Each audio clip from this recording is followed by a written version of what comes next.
Kayla. We're just so grateful, Lord, that they're a part of the team. And we pray, Father, that as Mr. Craig shares, that you would encourage us in our own faith. We ask in Christ's name. Amen. So we have Mr. Edward Craig sharing in chapel this morning. I'm excited. Let's stand.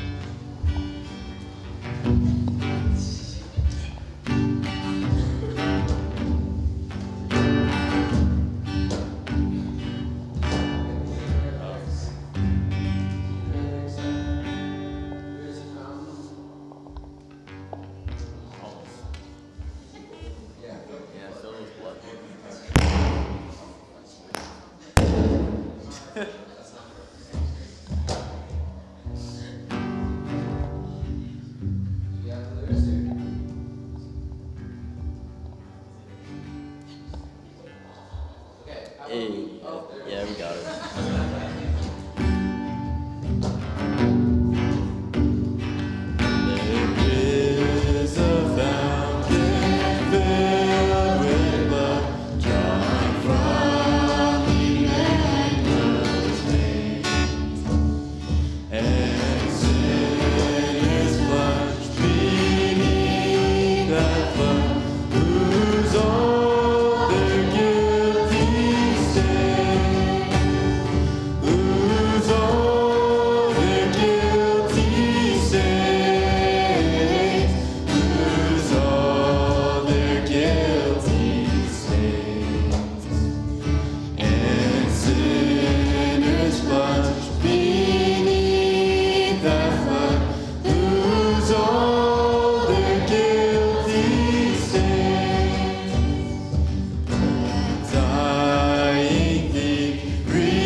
Good morning.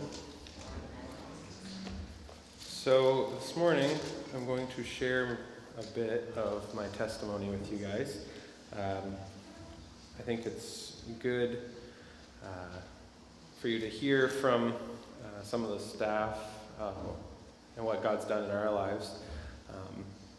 We didn't just appear here, and I can speak for myself, not Mr. M, myself, that we're not perfect. Speak for myself? Okay. Before I start, I just wanted to read Colossians chapter 3, starting with verse 22. A few verses that really just I take hold of, I guess I'd say. So Colossians chapter 3, verse 22. Slaves, obey in everything those who are your earthly masters, not by way of eye service as people pleasers, but with sincerity of heart, fearing the Lord. Whatever you do, work heartily as for the Lord and not for men, knowing that from the Lord you will receive the inheritance as your reward. You are serving the Lord Christ, for the wrongdoer will be paid back for the wrong he has done, and there is no partiality. So, like I said, to share a little bit about my testimony, I was born at a very young age. I was raised in a Christian home, and I come from a long list of Christians, and I'm surprised you picked up on that, but not Jared, but Jared's just too distracted. My mother's maiden name is Long, like Jared Long. Anyway, okay. I believed in Jesus and placed my faith in him when I was around 5 years old. I remember my sister, the one just older than me. I have two older sisters. And the one closest to my age, she led me to the Lord. Can't remember a lot about it. And it's kind of interesting because it's one of my sweetest memories of my sister. And then after that, it's all just like war between the two of us. So I feel like, well, no, I don't want to over-spiritualize it, but maybe that's why I fought so much with her, because Satan was upset with that, but probably more so just we clashed. So growing up in a Christian home, I was in church every Sunday, every morning, evening, Wednesday nights, attended the different programs, and you don't really expect too much of a kid as a Christian, and you don't start criticizing I shouldn't say criticizing, but critiquing their spiritual life when they're young. But when I started to get into middle school and high school, at school, I showed a little more of the lack of spirituality that I had. I wouldn't say that I was like some awful demon kid or anything like that, but just it really came through that I really didn't apply my faith, and that I wasn't seeking that relationship more and more each day. I was just doing the different things that Christian kids should do. During high school, I think it was maybe grade 10, I started pursuing, there was other things that went on. There was lots of different things, but one of the main kind of shifts of my life, I started pursuing a Christian girl that I liked, but her parents didn't approve of her dating. At the time, if I can remember correctly, I think I was almost 17, and she was 15, almost 16. And so when I approached her father about dating her, he said, he was just caught off guard, and he was like, 16, she can date when she's 16. So I was like, sweet, okay, that's not that bad. I understand that. People have boundaries. That's only a few months away. It was like 6 or 8 months, I don't know. And then I went back to him. I don't know, I can't even remember we definitely still liked each other and flirted and whatever else during that time. But when she was almost 16, I went back to him to ask again. And he's like, oh no, we're not letting her date until she's 18. And I'm like, what? When did you decide this? And I don't think I had that conversation that same day, but later on I actually did ask him, when did you decide 18? He's like, oh, actually, basically when I went home that day that you asked me if I could date her when she was 16. You could have informed me. It would have been really nice. So having said that, I don't think I was smiling quite as much when I was thinking those things and saying those things or talking. But neither her or I were in a great place spiritually. She's with PK, and she was already a rebellious PK, I think, to some extent, because there was different things that she didn't agree with her parents. And I wasn't walking well spiritually either. And so to get kind of our hearts crushed on, oh, we can date in a couple months, to, okay, now it's got to be over a couple years. We basically just dated anyway. I think it was apparent to everybody that we were, whether we actually said, yeah, we're dating, the way the relationship was, it was a dating relationship that we just pulled the wool over her parents' eyes, and kept them in the dark of it. And I mean, that, because her parents had said no, we were, well, not even just because of her parents saying no, but just, there were a lot of things about the relationship that it was open, defiant sin, and it doesn't help the relationship. Like, it's not like we fought because of that, but just, you can't grow as a relationship with somebody when you're openly walking in sin, and it never obviously either helped our own relationships with the Lord through that time. And there's so much that took place in those 2.5 years that you can't even really get into it, and don't even want to get into it. But it was really messy because sin is messy. We had plans to get married. We weren't even dating yet, technically. But we had plans to get married. I had a ring all purchased and ready to go for when she turned 18, or 18 in 2 months, or however that had to look. And she must have been a late birthday. Yeah, she has a later birthday, August. I was just trying to figure out how that worked out, that I didn't. But she had graduated. I'm 2 years older, so I had been working for almost 2 years up to this point.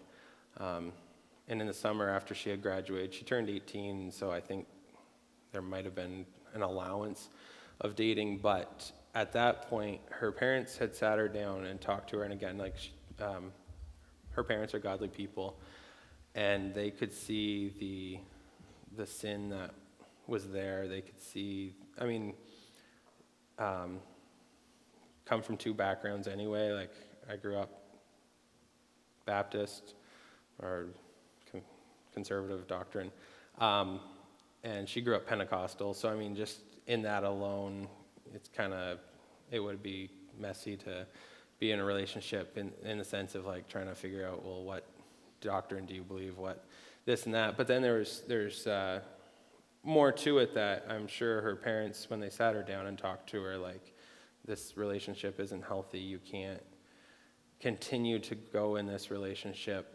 and it's not going to be easy. You need to, even if, and I have no idea what was said, but looking back now, I know personally that even if that was the relationship that the Lord wanted for us, then it would have needed to be separated for a time in order for there to be an appropriate healing and refocus on the Lord. And then if it was the Lord's will for us to be together, then after that time of separation, coming back together in that relationship. So whatever her parents said or did or whatever, 2 weeks before the next school year, or like what would have been her college, start of college years, she broke up with me. And it was out of the blue to me, because I was thinking like, we had all these plans and everything. And at that point too, I'm not sure, we didn't really have any school plans or anything immediately. Our school plans were like, okay, we'll go to Bible school together next year or something like that. We had, some sort of skewed plan like that. But yeah, so 2 weeks before she was able to start school and didn't even have really plans to start school, she broke up with me, and then she left for Pennsylvania and went to Summit University College Institute down in Pennsylvania. And that was obviously really hard. 2.5, 3 years of my life invested in her, invested in that mess, really. And I think it was also hard, just almost like it, at the time it felt like so much work for nothing. So much heartache and tension for nothing. And at that time, like I said, I had been working for a couple years, and I was working in with a construction company, and doing roofing mostly, and then some carpentry work as well in that. But I had that job mostly because of her connections that she had, and the guy at the time was looking for somebody to work for him. And her family was good friends with their family, and it was just hard to not work for the guy, because I still have a good relationship with them, but I felt like I needed change, and so I left working for that guy, and then I started working for a carpenter from my church, and he's a hardworking guy. We would leave at 6:15 in the morning, drive 40 minutes, and start at 7 every day, and work until 5, and then be back by 6. So we were putting in like 9.5 working hours during the day, and then at that time, I had enough carpentry behind my belt that I was working for some people in the evenings on my own. And so my evenings and my Saturdays, after getting home from that long day, I'd work for 2-3 hours, sometimes 4, in the evening, and then work most of the day Saturday. And during this entire time, like even the 2 years after school, and then the few months after she broke up with me, I was, I was still in church. I helped in youth group, but I put on a mask for people. I knew the stuff. I knew the walk to do and the talk to have, and I still had a desire to grow during all that time, but I didn't know how to do that. I still, I know, thinking back, I had a lot of those times where I was like, oh, why am I not walking with, why is this not working? Why is my relationship with the Lord poor? But I didn't reach out to anybody. I tried to do it on my own. Again, had sin in my life that was keeping me from that, wasn't surrendering those things. And then after the breakup, I put just in extra time working. And so I didn't allow myself, even though I wanted to walk with the Lord in a deeper way, I didn't allow myself that chance to. And I didn't understand, or really get devotions. I knew they were there or needed to be there, but I didn't do them, and I don't have time for them. It's kind of my thinking. And over from basically that September until December, I got physically exhausted because of the long hours I was putting in each week. But then I kept getting more spiritually exhausted and drained because I think things were lacking even more during that period. And I was thirsting for the life and the spiritual walk that I never really deeply knew. I had a relationship with the Lord. I desired to walk with the Lord, but never knew it or had it. And I never had applied the truths that I was learning in Sunday school and in track and in youth group, and even during our church services. And Bible school had always been on my radar. It had been suggested. People would say, "Oh, you should go to MBBI," and I'm like, "Nah, it's okay." It was always back there, of Bible school's a good idea. Bible school, something I could use. Yeah, I'll do that at some point, probably, maybe, I don't know. But at the 1st of December in 2013, this would have been, I was done physically, spiritually exhausted, and I just remember breaking down. I can't even really remember where it was. I'm assuming it was in my bedroom, but I just remember breaking down and knowing that I could not go any further on my own, and that the way I was walking, trying things on my own, it just wasn't going to happen. And the relationship obviously had been done, so there wasn't that sin in my life, but there's still sin, and there just wasn't a healthy place of growth and an understanding.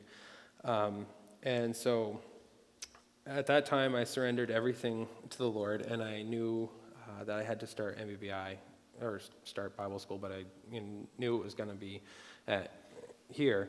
And I was ready to start tomorrow type thing, and obviously, so that meant starting in January.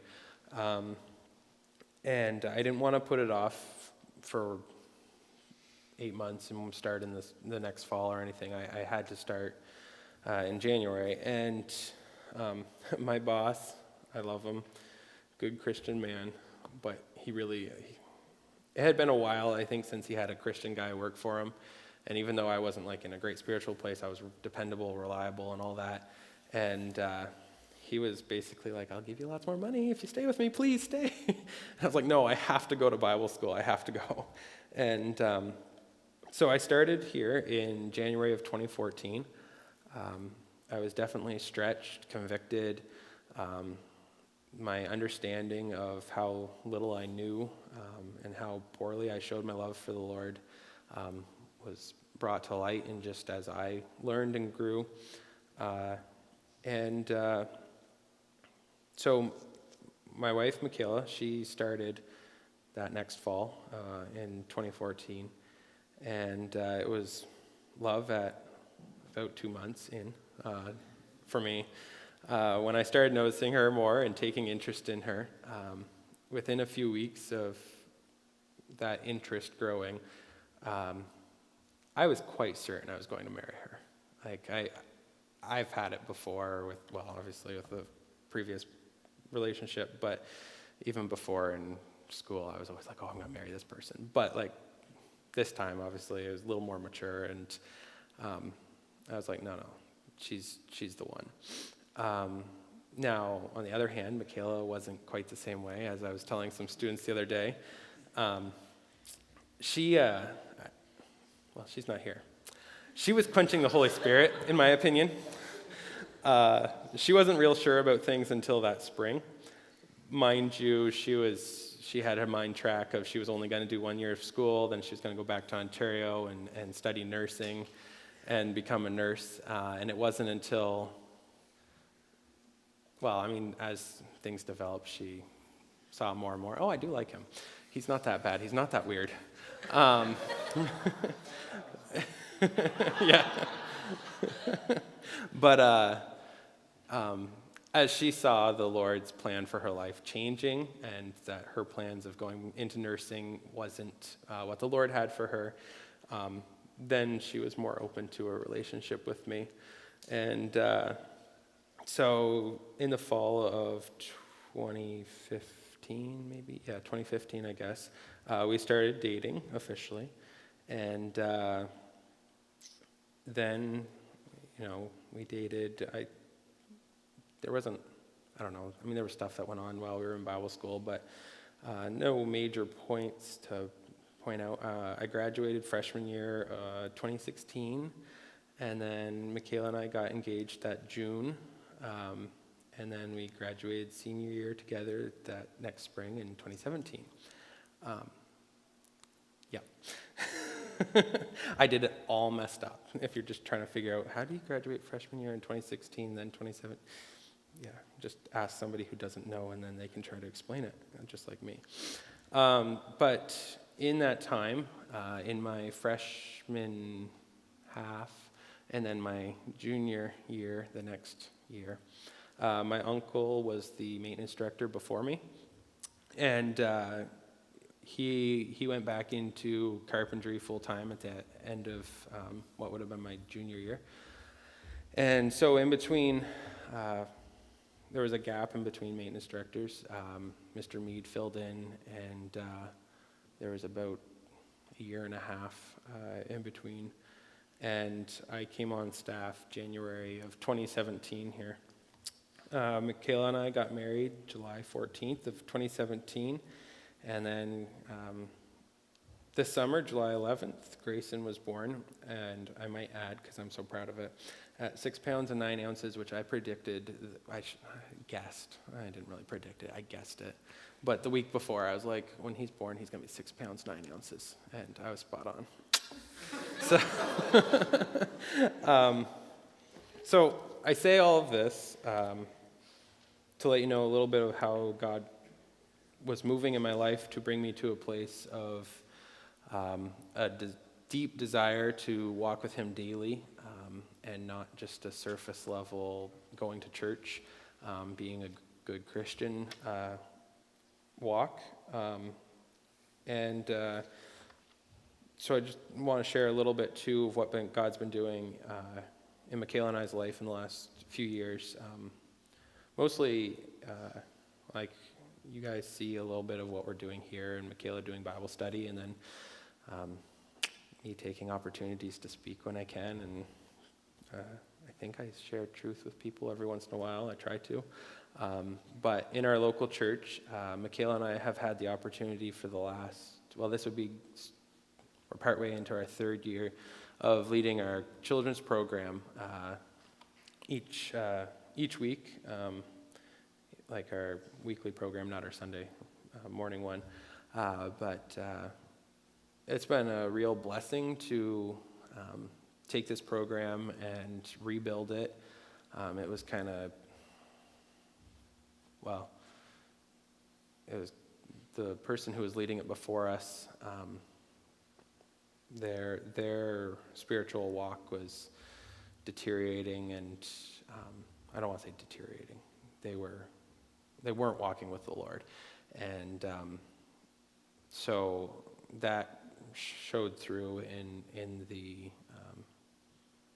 how the program was handled, led, emphasis. There was less lack of gospel emphasis and just more so kind of going through the motions. And not that programs are about numbers, but the numbers had dropped drastically, which is kind of a good thing when a program isn't being led by someone who's seeking a daily walk with the Lord. If there's no gospel emphasis, then sometimes it's better to not have anybody there until it gets rebuilt and structured, focusing on Christ. So Michaela and I have had that opportunity to lead that and invest in the lives of the kids in our community.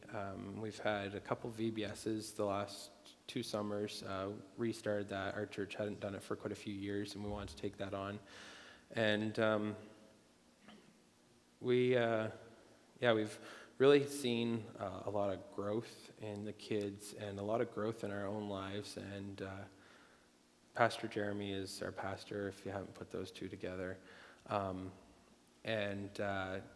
Even just to be working with him and his wife Carissa as they invest in us, as we invest in the kids, and just learning more about our local church, not about, we are learning about the people in the local church, but learning about how that looks.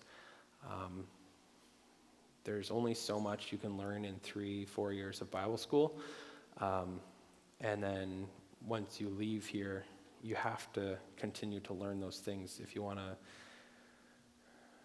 to understand more about why things are the way they are, and why sometimes you get your back up against the wall because somebody's stuck in their old ways. And I don't mean that meanly, but you have to learn these things so that way you can understand it and have grace.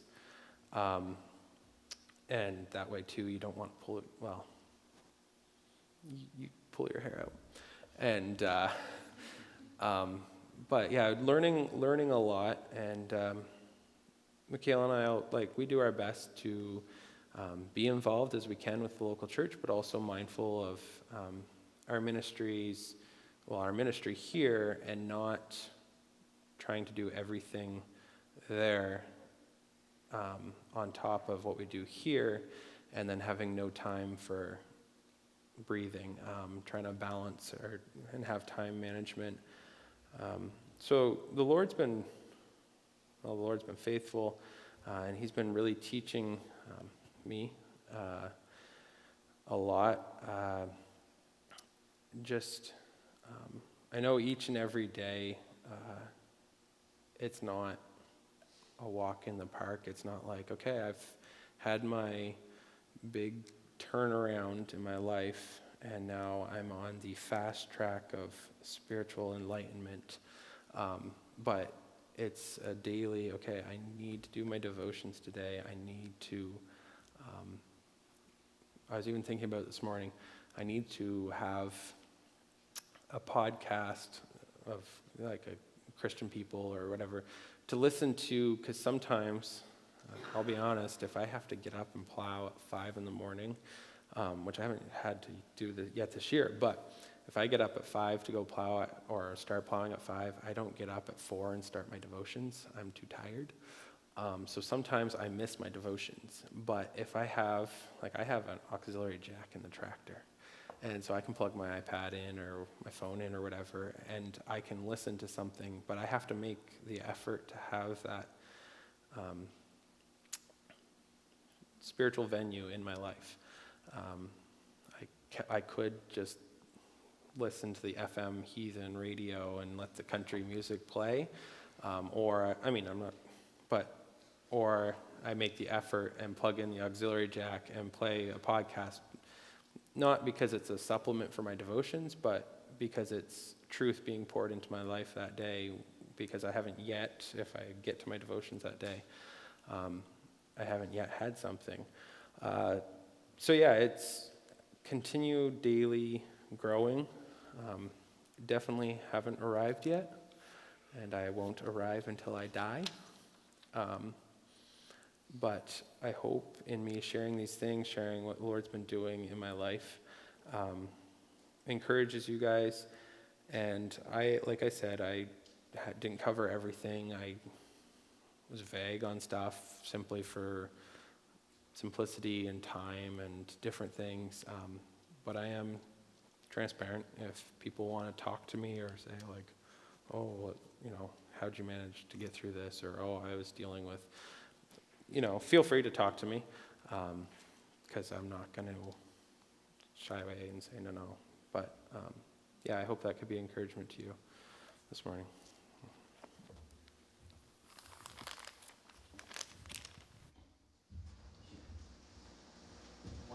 Thank you for that. One of the huge takeaways is the importance of honoring our parents, isn't it?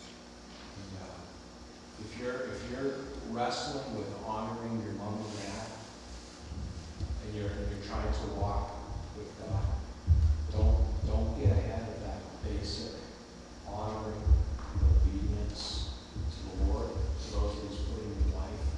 And this is a season in life where sometimes it's easy to want to get out from underneath the authority of parents.